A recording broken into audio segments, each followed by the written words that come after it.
ನಮಸ್ಕಾರ ಸ್ನೇಹಿತರೆ, ನಾನು ಇವತ್ತಿನಿಂದ ನಿಮಗೆ ಇತಿಹಾಸ ಕ್ಲಾಸನ್ನು ಸ್ಟಾರ್ಟ್ ಮಾಡಿದ್ದೀನಿ. ನಿಮಗೆ ಇಷ್ಟ ಆದರೆ ನನ್ನ ಕ್ಲಾಸನ್ನು ಜಾಯ್ನ್ ಆಗಿ ಲೈಕ್ ಮಾಡಿರಿ, ಸಬ್ಸ್ಕ್ರೈಬ್ ಮಾಡಿರಿ, ಆಮೇಲೆ ಶೇರನ್ನು ಮಾಡಿರಿ. ಸೊ ನಾವು ಈ ಒಂದು ಇಂಪಾರ್ಟೆಂಟ್ ಟಾಪಿಕ್ ತಗೊಂಡಿದ್ದೀನಿ, ಹಿಸ್ಟೋರಿಕಲ್ ಪೀರಿಯಡ್ ಅಂಥೇಳಿ. ಹಿಸ್ಟೋರಿಕಲ್ ಪೀರಿಯಡಲ್ಲಿ ನೋಡಿ, ನಿಮಗೆ ಈ ಕಾಲದಲ್ಲಿ ಹಿಸ್ಟೋರಿಕಲ್ ಪೀರಿಯಡ್ ಅಂದರೆ ಏನು? ಈ ಕಾಲದಲ್ಲಿ ಲಿಖಿತ ದಾಖಲೆಗಳು ಲಭ್ಯವಿರುವುದರಿಂದ ಇತಿಹಾಸವನ್ನು ಸ್ಪಷ್ಟವಾಗಿ ಅಧ್ಯಯನ ಮಾಡಬಹುದು. ಸೊ ಲಿಖಿತ ದಾಖಲೆ ಇಲ್ಲದೇ ಇರೋ ಕಾಲಗಳನ್ನು ನಾವು ಮುಂದಿನ ಕ್ಲಾಸಲ್ಲಿ ನೋಡೋಣಂತೆ. ಇವಾಗ ಲಿಖಿತ ದಾಖಲೆ ಇರೋದ್ರಿಂದ ಇದನ್ನು ನಾವು ಇತಿಹಾಸದ ಸಮಯ ಪೀರಿಯಡ್ ಅಂತೀವಿ ನಾವು. ಸೊ ಎಲ್ಲಿಂದ ಸ್ಟಾರ್ಟ್ ಆಗುತ್ತೆ? ಅದು ವೇದ ಕಾಲದಿಂದ ಇಂದಿನ ಕಾಲದವರೆಗೆ ಒಳಗೊಂಡಿರುತ್ತದೆ. ಅಂದರೆ ನಿಮಗೆ ಡಾಕ್ಯುಮೆಂಟ್ ಸಿಕ್ಕಿರೋದು ಅದನ್ನು ನಾವು ಓದ್ತೀವಂದರೆ ಎಲ್ಲಿಂದ? ವೇದ ಕಾಲದಿಂದ ಇಂದಿನ ಕಾಲದವರೆಗೆ. ಇತಿಹಾಸದ ಮೂಲಗಳು ನೋಡೋದಾದರೆ ಏನೇನು ಮೂಲಗಳಿಂದ ನಾವು ಆ್ಯಕ್ಚುಲಿ ಇದನ್ನು ಲಿಖಿತ ದಾಖಲೆಗಳನ್ನು ನಾವು ಓದ್ತಾ ಇದ್ದೀವಿ. ಲಿಖಿತ ದಾಖಲೆಗಳು ಸಿಕ್ಕಿದ್ದಾವೆ ಅಂದರೆ ಇನ್ನೊಂದು ಪುರಾತತ್ವ ಮೂಲಗಳು ಸಿಕ್ಕಿದ್ದಾವೆ. ಯಾವುದು? ಆರ್ಕಿಯಾಲಜಿಕಲ್ ಸೋರ್ಸಲ್ಲಿ ಏನೇನಿದೆ? ನಾಣ್ಯಗಳಿದ್ದಾವೆ ಮತ್ತು ಶಿಲಾಶಾಸನಗಳು ಅಂದರೆ ಇನ್ಸ್ಕ್ರಿಪ್ಷನ್ಸ್ ಇದ್ದಾವೆ. ನೆಕ್ಸ್ಟು ಮತ್ತೆ ನಮಗೆ ಮೂಲ ದಾಖಲೆಗಳು, ಇತಿಹಾಸದ ಮೂಲ ದಾಖಲೆಗಳು ಎಲ್ಲಿಂದ ಸಿಗ್ತವೆ? ನಮಗೆ ವಿದೇಶಿಯ ಪ್ರಯಾಣಿಕರಿಂದ ನಮಗೆ ವರದಿಗಳು ಸಿಕ್ಕವಲ್ಲ, ಸೊ ಅದರಿಂದ ನಮಗೆ ಲಿಖಿತ ದಾಖಲೆಗಳು ಸಿಕ್ಕಿದ್ದಾವೆ. ಇನ್ನೊಂದು ಸಾಹಿತ್ಯ ಮೂಲಗಳಲ್ಲಿ ಎರಡು ಟೈಪ್ ಮಾಡಿದ್ದೀವಿ ನಾವು. ಒಂದು ಧಾರ್ಮಿಕ, ಇನ್ನೊಂದು ಅಧಾರ್ಮಿಕ. ಸೊ ಧಾರ್ಮಿಕ ಸಾಹಿತ್ಯಗಳು ಅಂದರೆ, ಧಾರ್ಮಿಕ ಸಾಹಿತ್ಯಗಳಲ್ಲಿ ಏನೇನು ಬರ್ತಿದೆ? ಧಾರ್ಮಿಕ ಸಾಹಿತ್ಯ ಅಂದರೆ ನಿಮಗೆ ಧರ್ಮದ ರಿಲೇಟೆಡ್ ಇರುವಂಥ ಸಾಹಿತ್ಯಗಳು. ಅಧಾರ್ಮಿಕ ಅಂದರೆ ಯಾವುದೇ ಧರ್ಮದ ರಿಲೇಟೆಡ್ ಇರುವಂಥ ಸಾಹಿತ್ಯಗಳಲ್ಲ. ಸೊ ಧಾರ್ಮಿಕ ಸಾಹಿತ್ಯಗಳಲ್ಲಿ ನಮಗೆ ಏನು ಬರುತ್ತೆ? ವೇದಗಳು ಬರುತ್ತೆ, ಉಪನಿಷತ್ತುಗಳು ಬರುತ್ತೆ, ವೇದಾಂಗಗಳು ಬರುತ್ತೆ, ಪುರಾಣಗಳು ಬರುತ್ತವೆ, ಸ್ಮೃತಿಗಳು ಬರುತ್ತವೆ, ರಾಮಾಯಣ ಮಹಾಭಾರತಗಳು ಬರುತ್ತವೆ, ಜೈನ ಗ್ರಂಥಗಳು ಬರುತ್ತವೆ ಮತ್ತು ಬೌದ್ಧ ಗ್ರಂಥಗಳು ಬರುತ್ತವೆ. ಸೊ ನಾವು ಒಂದೊಂದಾಗಿ ನೋಡ್ಕೊಂಡು ಹೋಗೋಣ. ನಿಮಗೆ ಭಾಳ ಇಂಪಾರ್ಟೆಂಟ್ ಇದು. ಕಾಯಿನ್ಸ್, ನಾಣ್ಯಗಳ ಬಗ್ಗೆ ನೋಡೋಣ. ನಾಣ್ಯಗಳು ಯಾವುದು? ಪುರಾತತ್ವ ಮೂಲಗಳಿಂದ ದೊರಕಿರೋ ನಾಣ್ಯಗಳ ಬಗ್ಗೆ ನೋಡೋಣ. ಸೊ ಕಾಯಿನ್ಸ್, ನಾಣ್ಯಗಳ ಅಧ್ಯಯನವನ್ನು ನಾವು ಏನಂತೀವಿ? ನ್ಯೂಮಿಸ್ಮ್ಯಾಟಿಕ್ಸ್ ಅಂತೀವಿ. ನ್ಯೂಮಿಸ್ಮ್ಯಾಟಿಕ್ಸನ್ನು ನಾಣ್ಯಗಳ ಅಧ್ಯಯನಕ್ಕೆ ನಾವು ಯೂಸ್ ಮಾಡ್ತೀವಿ. ಸೊ ನಾಣ್ಯಗಳ ಅಧ್ಯಯನವನ್ನು ನ್ಯೂಮಿಸ್ಮ್ಯಾಟಿಕ್ಸ್ ಅಂತೀವಿ.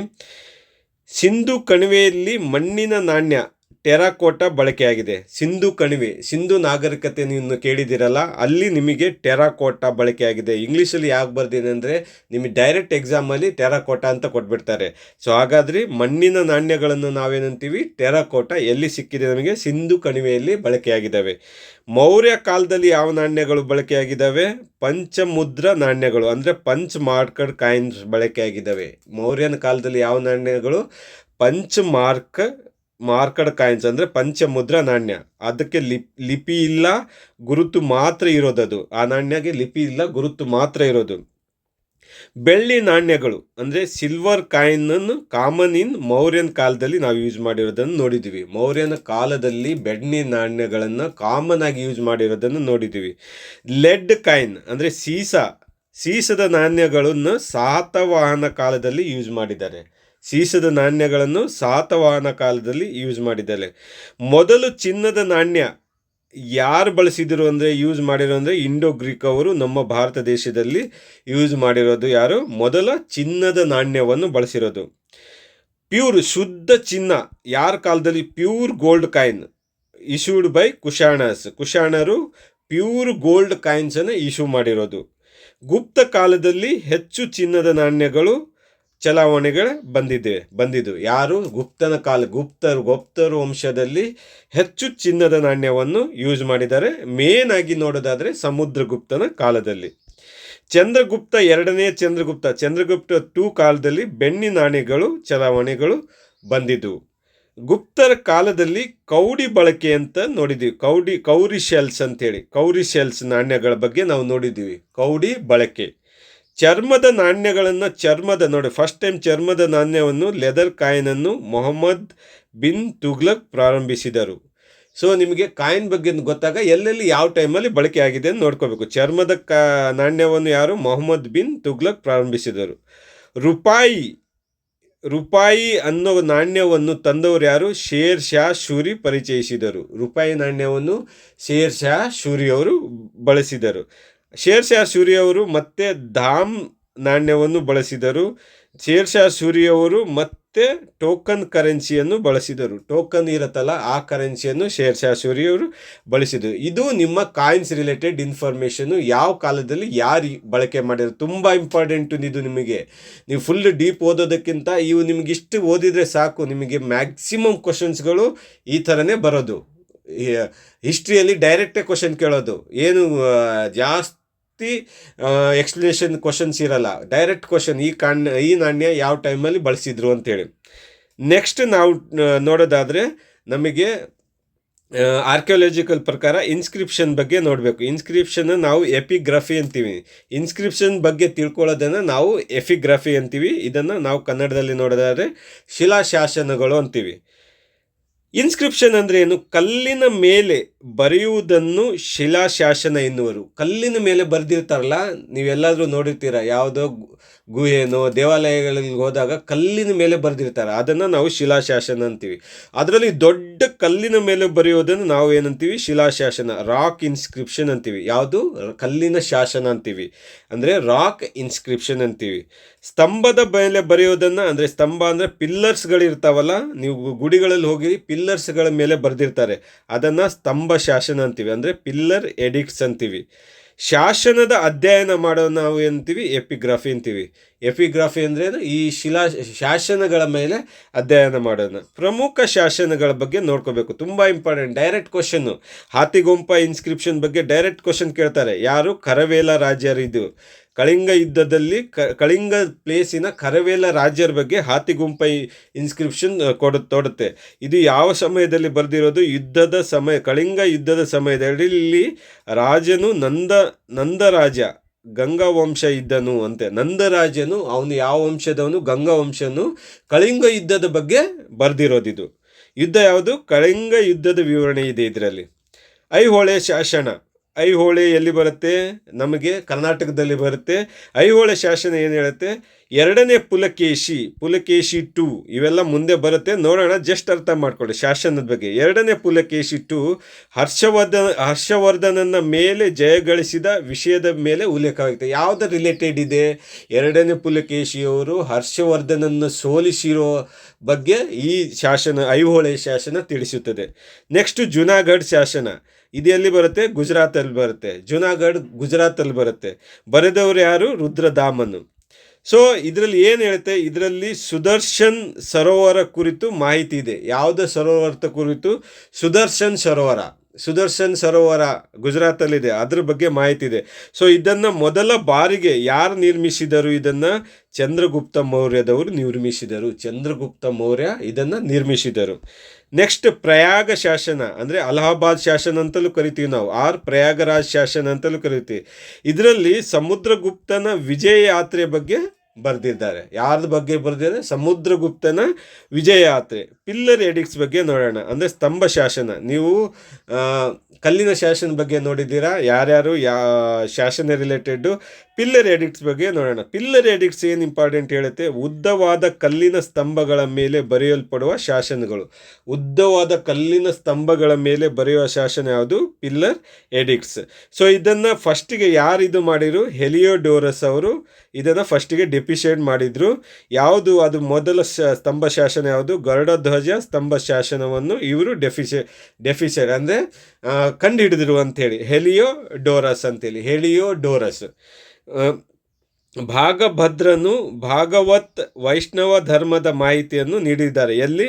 ಗರುಡಧ್ವಜ ಸ್ತಂಭ ಶಾಸನಲ್ಲಿ ಭಾಗಭದ್ರನು ಭಾಗವತ್ ಅಂದರೆ ವೈಷ್ಣವ ಧರ್ಮದ ಮಾಹಿತಿಯನ್ನು ನೀಡಿದ್ದಾರೆ. ಸೊ ಡಿಸ್ಕ್ರಿಪ್ಷನ್ ಯಾರ್ಯಾರು ಅಂದರೆ ಫಾರಿನ್ ಟ್ರಾವೆಲರ್, ನೆಕ್ಸ್ಟ್ ಟಾಪಿಕ್ ಬರೋದು ಫಾರಿನ್ ಟ್ರಾವೆಲರ್ ಏನೇನು ಇನ್ಫಾರ್ಮೇಷನ್ ಕೊಟ್ಟಿದ್ದಾರೆ ಯಾವ್ಯಾವ ಬುಕ್ಕಲ್ಲಿ ಅಂತೇಳಿ. ಹೆರೋಡಾಟಸ್ ಏನು ಭಾರತದ ಬಗ್ಗೆ ತಿಳಿದಿರೋದು, ಹೆರೋಡಾಟಸ್ ಹಿಸ್ಟೋರಿಕಾ ಬುಕ್ಕಲ್ಲಿ ಭಾರತ ಬಗ್ಗೆ ಮಾಹಿತಿಯನ್ನು ನೀಡಿದ್ದಾರೆ. ಮೆಗಾಸ್ತನಿಸ್ ಏನು ಬುಕ್ಕದ ಹೆಸರೇನು, ನೀವು ಇಂಪಾರ್ಟೆಂಟ್ ತುಂಬ ಫಾರಿನ್ ಆಥರ್ಸು ಅವ್ರ ಬುಕ್ ಯಾವುದು ಅಂಥೇಳಿ, ಭಾರತದ ಬಗ್ಗೆ ಬರೆದಿರುವಂಥ ಬುಕ್ ಯಾವುದು ಅಂತ ನೋಡೋದಾದರೆ ನೀವು ಇದ್ರ ಬಗ್ಗೆ ನೋಡಬೇಕು. ಮೆಗಾಸ್ತನಿಸ್ ಅವರು ಇಂಡಿಕಾ ಬುಕ್ಕಲ್ಲಿ ಭಾರತ ಬಗ್ಗೆ ಇನ್ಫಾರ್ಮೇಷನ್ನ ನೀಡಿದ್ದಾರೆ. ಪೆರಿಪ್ಲಸ್ ಆಫ್ ಎರಿತ್ರಿಯಾ ಸಿ ಅನ್ನೋದು ಒಂದು ಬುಕ್ ಇದೆ, ಪೆರಿಪ್ಲಸ್ ಆಫ್ ಎರಿತ್ರಿಯಾ ಸಿ, ಅದು ಭಾರತ ಬಗ್ಗೆ ವಿವರಣೆ ನೀಡಿದ್ದಾರೆ. ಇದನ್ನು ಅನಾನಿಮ ಅಂದರೆ ಆಥರ್ ಹೆಸರು ಗೊತ್ತಿಲ್ಲ, ಬಟ್ ಈ ಬುಕ್ಕಲ್ಲಿ ನಿಮಗೆ ಬರೆದಿದ್ದಾರೆ. ಟಾಲಮಿಯವರ ಬುಕ್ ಯಾವುದು, ಜಿಯೋಗ್ರಾಫಿಯಾ, ಭಾರತ ಬಗ್ಗೆ ಇನ್ಫಾರ್ಮೇಷನ್ನ ನೀಡಿರೋದು. ಪ್ಲೇನಿಯವರು ಯಾವುದಾದ್ರು ಬುಕ್ ಹೆಸರೇನು, ನ್ಯಾಚುರಲ್ ಹಿಸ್ಟೋರಿಕಾ ಅಂತೇಳಿ, ನ್ಯಾಚುರಲ್ ಹಿಸ್ಟೋರಿಕಾ ಬುಕ್ ಯಾರು ಬರೆದಿರೋದು, ಪ್ಲೇನಿಯವರು ಬರೆದಿರೋದು. ಆಲ್ಬರ್ನಿಯವರು ಯಾವ್ದು ಬರೆದಿರೋ, ಕಿತಾಬ್ ಉಲ್ ಹಿಂದ್ ಅಂತೇಳಿ, ತಾರಿಕ್ ಇ ಹಿಂದ್ ಬುಕ್ಕಲ್ಲಿ ಭಾರತ ಬಗ್ಗೆ ಬರೆದಿದ್ದಾರೆ. ಆಲ್ಬರ್ನಿ ಕಿತಾಬ್ ಉಲ್ ಹಿಂದ್, ಡೈರೆಕ್ಟ್ ಈ ಬುಕ್ಕನ್ನು ಯಾರು ಬರೆದವರು, ಆಲ್ಬರ್ನಿ. ಆ ಥರ ಕ್ವಶನ್ಸ್ಗಳು ನಿಮ್ಗೆ ಬರುತ್ತೆ. ಮೊರಾಕ್ಕೋ ಪೋಲೋ ಏನು ಯಾವ ಬರ್ದಾರ, ಚೀನಾದ ಪ್ರಯಾಣಿಕ ಈತ. ಇದು ಅವನ ನೋಟ್ಸ್ ಪ್ರಕಾರ ಭಾರತ ಬಗ್ಗೆ ಬರೆದಿರೋದು. ಯಾವುದು, ಚೀನಾದ ಪ್ರಯಾಣಿಕ ಮೊರಾಕ್ಕೋ ಪೋಲ್. ಫಾಯಿಯಾನ್ ಯಾವ ಬುಕ್ ಹೆಸರೇನು, ಫಾಕುಕಿ ಅಂಥೇಳಿ ಬುಕ್ಕು. ವಿಸಿಟೆಡ್ ಯಾರ್ ಟೈಮಲ್ಲಿ ಚಂದ್ರಗುಪ್ತ 2 ಅಲ್ಲಿ ವಿಸಿಟೆಡ್ ಆಗಿರೋದು ಯಾರು, ಫಾಯಿಯಾನು. ಅವರ ಬುಕ್ ಯಾವುದು, ಫೋಕುಕಿ ಅಂಥೇಳಿ, ಫೋಕುಕಿ. ಅದು ಭಾರತ ಬಗ್ಗೆ ವಿವರಣೆ ನೀಡಿದ್ದಾರೆ. ಹುಯೆನ್ ಸಾಂಗ್ ಬಗ್ಗೆ ನೋಡೋದಾದರೆ, ಹುಯೆನ್ ಸಾಂಗ್ ಅಂತ ಕರಿತೀವಿ ನಾವು. ಹುಯೆನ್ ಸಾಂಗು ಅವರ ಬುಕ್ ಯಾವುದು, ಸಿಯುಕಿ ಅಂಥೇಳಿ, ಸಿಯುಕಿ. ಹರ್ಷವರ್ಧನ ಕಾಲದಲ್ಲಿ ಇವರು ಬಂದಿರೋದು, ಇವರು ಭಾರತ ಬಗ್ಗೆ ಇನ್ಫಾರ್ಮೇಷನ್ನ ಸಿಯುಕಿಯಲ್ಲಿ ಬರೆದಾರೆ.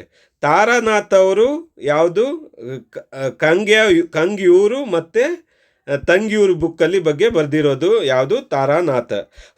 ಫಾಯಿಯಾನ್ ಬಗ್ಗೆ ತಿಳ್ಕೊಳ್ಳೋಣ. ಇವರು ಕ್ರಿಸ್ತ ಶಕ ಯಾವುದು 399ರಲ್ಲಿ ಬಂದಿರೋದು.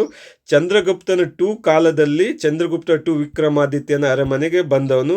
ಇವರು ಯಾವುದ್ರ ಬಗ್ಗೆ ಇನ್ಫಾರ್ಮೇಷನ್ ಕೊಡ್ತಾರೆ, ಮನೆಗಳು ಮತ್ತು ಕೌಡಿ ನಾಣ್ಯದ ಬಗ್ಗೆ ವಿವರಿಸುತ್ತಾರೆ. ಯಾವುದು ಇವರ ಬುಕ್ಕು, ಫಾಯಿಯಾನ್ದು ಫೋಕುಕಿಯಲ್ಲಿ. ಇವರು ನಿಮ್ಗೆ ಇಂಪಾರ್ಟೆಂಟ್, ಯಾರ ಕಾಲದಲ್ಲಿ ಬಂದಿರೋ, ಚಂದ್ರಗುಪ್ತ 2 ಕಾಲದಲ್ಲಿ ಬಂದಿರೋರು ಇವರು. ಯಾವುದ್ರ ಬಗ್ಗೆ ಇನ್ಫಾರ್ಮೇಷನ್, ಮನೆಗಳು ಮತ್ತು ಕೌಡಿ ನಾಣ್ಯಗಳ ಬಗ್ಗೆ ವಿವರಿಸಿದರು. ಸುಂಗ್ ಯೂನ್ ಅಂತವರು ಒಬ್ಬರು ಬಂದಿದ್ದಾರೆ, ಅವರು ಚೀನಾ ಟ್ರಾವೆಲರ್ ಅವರು. ಅವರೇನು 3 ವರ್ಷಗಳ ಪ್ರವಾಸದಲ್ಲಿ ಬೌದ್ಧ ಗ್ರಂಥಿಗಳನ್ನು ಸಂಗ್ರಹಿಸಿದರು. ಬೌದ್ಧ ಗ್ರಂಥಿಗಳನ್ನು ಸಂಗ್ರಹಿಸಿದವರು ಯಾರು, ಸುಂಗ್ ಯೂನ್ ಅಂತೇಳಿ. ಯಾವಾಗ ಅದು 518 AD ಅಂದರೆ ಕ್ರಿಸ್ತ ಶಕದಲ್ಲಿ. ಹುಯೆನ್ ಸಾಂಗ್ ಬಗ್ಗೆ ನೋಡಿದರೆ 629ರಲ್ಲಿ ಅವರು ಭಾರತಕ್ಕೆ ಬಂದಿರೋದು. ಹರ್ಷವರ್ಧನ ದರ್ಬಾರಿಗೆ ಭೇಟಿ ನೀಡಿದರನು. ಹರ್ಷವರ್ಧನ್ ಟೈಮಲ್ಲಿ ಬಂದಿರೋರು ಇವರು. ನಳಂದ ವಿಶ್ವವಿದ್ಯಾಲಯದಲ್ಲಿ ಅಧ್ಯಯನ ಮಾಡಿದ್ದಾರೆ ಮತ್ತು ಬೋಧನೆಯೂ ಮಾಡಿದ್ದಾರೆ ಹುಯೆನ್ ಸಾಂಗ್ ಅವರು. ಇವರನ್ನು ನಾವು ಪ್ರಯಾಣಿಕರ ರಾಜ್ಕುಮಾರ ಅಂತೀವಿ. ನಾವು ಪ್ರಯಾಣಿಕರ ರಾಜ್ಕುಮಾರ ಅಂದರೆ ಪ್ರಿನ್ಸ್ ಆಫ್ ಪಿಲ್ಗ್ರಿಮ್ಸ್ ಅಂತ ಕರಿತೀವಿ ಎಂದು ಕರೆಯುತ್ತೇವೆ. ನೆಕ್ಸ್ಟು ಐತ್ ಸಿಂಗ್ ಬಗ್ಗೆ ನೋಡೋಣ. ಅಂದರೆ ಇತ್ಸಿಂಗ್, ನಾವು ಕನ್ನಡದಲ್ಲಿ ಇತ್ಸಿಂಗ್ ಅಂತೀವಿ, ಇಂಗ್ಲೀಷಲ್ಲಿ ಐತ್ ಸಿಂಗ್ ಅಂತೀವಿ. ಕ್ರಿಸ್ತಶಕ 673ರಲ್ಲಿ ಇವರು ಭಾರತಕ್ಕೆ ಬಂದಿರೋದು. ಇವರೊಬ್ಬ ಚೀನಾದ ಪ್ರಯಾಣಿಕ. ಇವರು ಏನು ಮಾಡ್ತಾರೆ ಅಂದರೆ, ಬೌದ್ಧ ಧರ್ಮದ ತ್ರಿಪಿಟಕದ ಸುಮಾರು 400 ಪ್ರತಿಭೆಗಳನ್ನು ಚೀನಾಕ್ಕೆ ಕೊಂಡೊಯ್ದನು. ಬೌದ್ಧ ಧರ್ಮದ ತ್ರಿಪಿಟಕಗಳು, ಮುಂದೆ ನೋಡೋಣ ತ್ರಿಪಿಟಕ ಅಂದ್ರೇನು. ಅಂದರೆ ಅದು ಬೌದ್ಧ ಧರ್ಮದ ರಿಲೇಟೆಡ್, ಅದನ್ನು 400 ಪ್ರತಿಗಳನ್ನು ಇವರು ಚೀನಾಕ್ಕೆ ಕೊಂಡೊಯ್ದಿದ್ದಾನೆ. ಇಬನ್ ಬಟುಟಾ ಇವರು ಮೊರಾಕ್ಕೋ ದೇಶದವರು. ಡೈರೆಕ್ಟ್ ಯಾವ ದೇಶದವರು ಅಂತ ಕೇಳ್ತಾರೆ, ಮೊರಾಕ್ಕೋ ದೇಶದವರು. ಸುಮಾರು 7,000 ಕಿಲೋಮೀಟರ್ ಪ್ರಯಾಣ ಮಾಡಿ ಭಾರತಕ್ಕೆ ಬಂದನು. ಮೊರಾಕ್ಕೋ ದೇಶ 7,000 ಕಿಲೋಮೀಟರ್ ಇದೆ.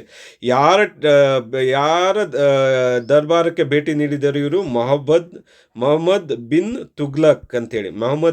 ಇಬನ್ ಬಟುಟಾ ಮೊಹಮ್ಮದ್ ಬಿನ್ ತುಗ್ಲಕ್ ದರ್ಬಾರಕ್ಕೆ ಭೇಟಿ ನೀಡಿದನು. ಇವರ ಪ್ರಸಿದ್ಧ ಗ್ರಂಥಿ ಯಾವುದು, ರೀಲಾ ಅಂತೇಳಿ. ರೀಲಾ ಅಂದರೆ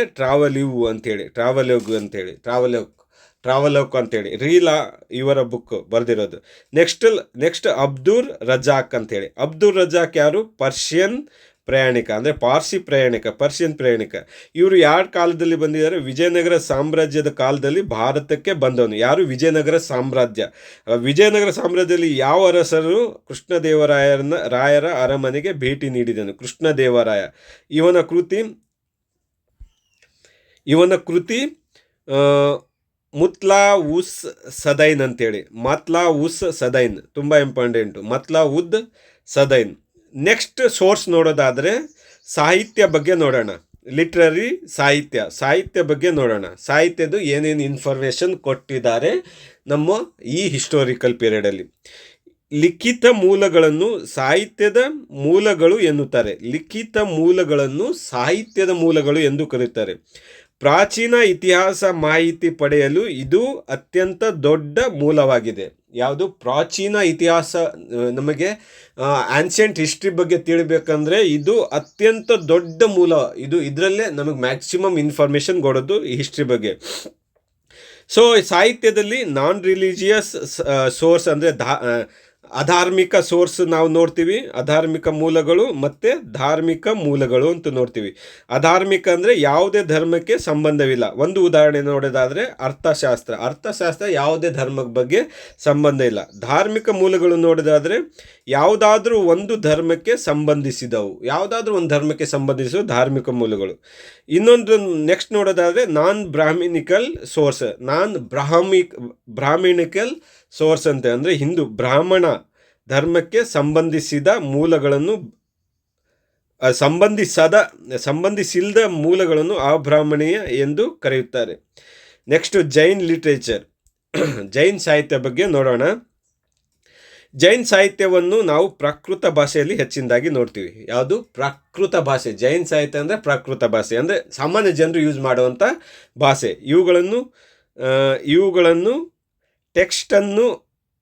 ಇವುಗಳ ಟೆಕ್ಸ್ಟನ್ನು ನಾವೇನಂತೀವಿ? ಅಗ್ಮಾಸ್ ಅಂತೀವಿ. ಯಾವುದು? ಅಗ್ಮಾಸ್ ಅಂದರೆ ಜೈನ್ ಲಿಟ್ರೇಚರನ್ನು ನಾವು ಅಗ್ಮಾಸ್ ಏನಂತೀವಿ.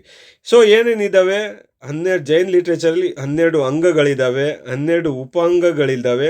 ನಿಮ್ಮ ಇಂಪಾರ್ಟೆಂಟು 12 ಅಂಗಗಳು, ಉಪಾಂಗಗಳು ಏನಂತ ನೋಡೋಣಂತೆ ಆಮೇಲೆ.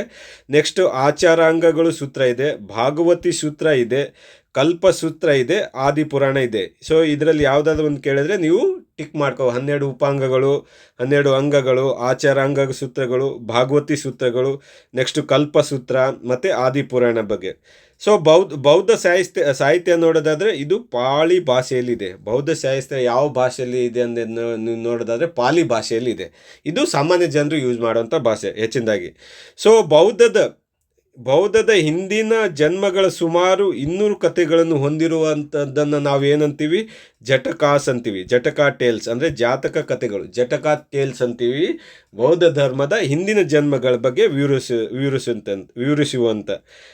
ಲಲಿತಾ ವಿಸ್ತಾರ ಅಂದರೆ ಲಲಿತಾ ವಿಸ್ತಾರದಲ್ಲಿ ಬುದ್ಧನ ಸಂಪೂರ್ಣ ಜೀವನವಿದೆ. ಯಾವುದು ಜಟಕ? ಲಲಿತಾ ವಿಸ್ತಾರ ಜಟಕದಲ್ಲಿ ಬೌದ್ಧನ ಸಂಪೂರ್ಣ ಜೀವನ ಕಥೆ ಇದೆ. ನೆಕ್ಸ್ಟ್ ಅಂಗುತ್ತರ ನಿಕಾಯ ಅಂದರೆ ಅಂಗುತ್ತರ ನಿಕಾಯದಲ್ಲಿ 16 ಮಹಾಜನಪದಗಳ ಬಗ್ಗೆ ಉಲ್ಲೇಖವಿದೆ. ಅಂಗುತ್ತರ ನಿಕಾಯದಲ್ಲಿ 16 ಜನಪದಗಳು ಅಂದರೆ ಒಂದು ಸಂಘದ ಬಗ್ಗೆ, 16 ಮಹಾಸಂಘದ ಬಗ್ಗೆ ನಿಮಗೆ ಅಂಗುತ್ತರ ನಿಕಾಯದಲ್ಲಿ ನಿಮಗೆ ಹೇಳಿದ್ದಾರೆ. ತ್ರಿಪಿಟಕ ಏನು? ತ್ರಿಪಿಟಕ ಯಾವುದು? ಬುದ್ಧನ ತ್ರಿಪಿಟಕ ಪವಿತ್ರ ಗ್ರಂಥ ಅಂತೀವಿ ನಾವು. ಬುದ್ಧನ ಪವಿತ್ರ ಗ್ರಂಥವನ್ನು ತ್ರಿಪಿಟಕ ಅಂತೀವಿ. ಒಂದು ಸುತ್ತ ಪಿಟಕದಲ್ಲಿ ಏನಿದೆ? ಅತಿ ದೊಡ್ಡ ಪಿಟಕ. ಸೊ ಬುದ್ಧನ ಪಿಟಕಗಳಲ್ಲಿ ಅತಿ ದೊಡ್ಡ ಪಿಟಕ ಯಾವುದು? ಸುತ್ತ ಪಿಟಕ, ಅತಿ ದೊಡ್ಡ ಪಿಟಕ. ಇದು ಬೌದ್ಧ ಧರ್ಮದ ವಿಶ್ವಕೋಶ ಎಂದು ಕರೆಯುತ್ತೇವೆ. ಬೌದ್ಧ ಧರ್ಮದ ವಿಶ್ವಕೋಶ ಯಾವುದು ಅಂದರೆ ಯಾವುದು? ಸುತ್ತ ಪಿಟಕ. ನೆಕ್ಸ್ಟ್ ಬರೋದು ವಿನಯ ಪಿಟಕ. ಇಂಪಾರ್ಟೆಂಟ್, ನೀವು ನೋಡ್ಕೋಬೇಕು. ಅತಿ ದೊಡ್ಡ ಪಿಟಕ ಯಾವುದು? ಸುತ್ತ ಪಿಟಕ. ಅತಿ ಚಿಕ್ಕ ಪಿಟಕ ಯಾವುದು? ನಿಮಗೆ ವಿನಯ ಪಿಟಕ. ಬೌದ್ಧ ಸಂಘ ಪ್ರವೇಶ ನಿಯಮಗಳು. ನಾವು ಏನಾದರೂ ಬೌದ್ಧ ಸಂಘಕ್ಕೆ ಹೋಗ್ಬೇಕಂದ್ರೆ, ಬೌದ್ಧ ಧರ್ಮಕ್ಕೆ ಹೋಗ್ಬೇಕಂದ್ರೆ ನಮಗೆ ವಿನಯ ಪಿಟಕದಲ್ಲಿ ಇನ್ಫಾರ್ಮೇಷನ್ ಸಿಗುತ್ತೆ. ನೆಕ್ಸ್ಟ್ ಬರೋದು ಅಭಿಧಮ್ಮ ಪಿಟಕ. ಬುದ್ಧನ ತತ್ವಶಾಸ್ತ್ರೀಯ ಉಪದೇಶಗಳು, ಬುದ್ಧನ ಉಪದೇಶಗಳು, ಶಾಸ್ತ್ರೀಯ ಉಪದೇಶಗಳ ಬಗ್ಗೆ ತಿಳ್ಕೊಳ್ಳೋದು ಅಭಿಧಮ್ಮ ಪಿಟಕ. ಸೊ ಇವತ್ತಿಗೆ ಒಂದು 20 ನಿಮಿಷ ಆಗಿದೆ. ಸೊ ಇವತ್ತಿಗೆ ಈ ಟಾಪಿಕ್ ಬಗ್ಗೆ ನಿಲ್ಲಿಸೋಣ. ಮುಂದಿನ ಟಾಪಿಕನ್ನು ಕಂಟಿನ್ಯೂ ಮಾಡೋಣಂತೆ ನೆಕ್ಸ್ಟ್ ಕ್ಲಾಸ್ಗಳಲ್ಲಿ. ಸೊ ನಿಮಗೆ 1 ದಿನಕ್ಕೋ ಇಲ್ಲ 2 ದಿನಕ್ಕೋ ಅಪ್ಡೇಟ್ ಮಾಡ್ತಾ ಇರ್ತೀನಿ, ನೀವು ಹೋಗಿ ನೋಡಿರಿ. ಸೊ ನನ್ನ ಎಕ್ಸ್ಪ್ಲೇಷನ್ ನಿಮಗೆ ಇಷ್ಟ ಆಗಿದೆ, ದಯವಿಟ್ಟು ಲೈಕ್ ಮಾಡಿರಿ, ಸಬ್ಸ್ಕ್ರೈಬ್ ಮಾಡಿರಿ, ಹಾಗೆ ಶೇರ್ ಮಾಡಿಕೊಳ್ಳ್ರಿ. ಸೊ ಇವತ್ತಿಗೆ ಈ ಟಾಪಿಕನ್ನು ನಾನು ಮುಗಿಸ್ತಾ ಇದ್ದೀನಿ. ಜೈ ಹಿಂದ್, ಜೈ ಕರ್ನಾಟಕ ಮಾತೆ.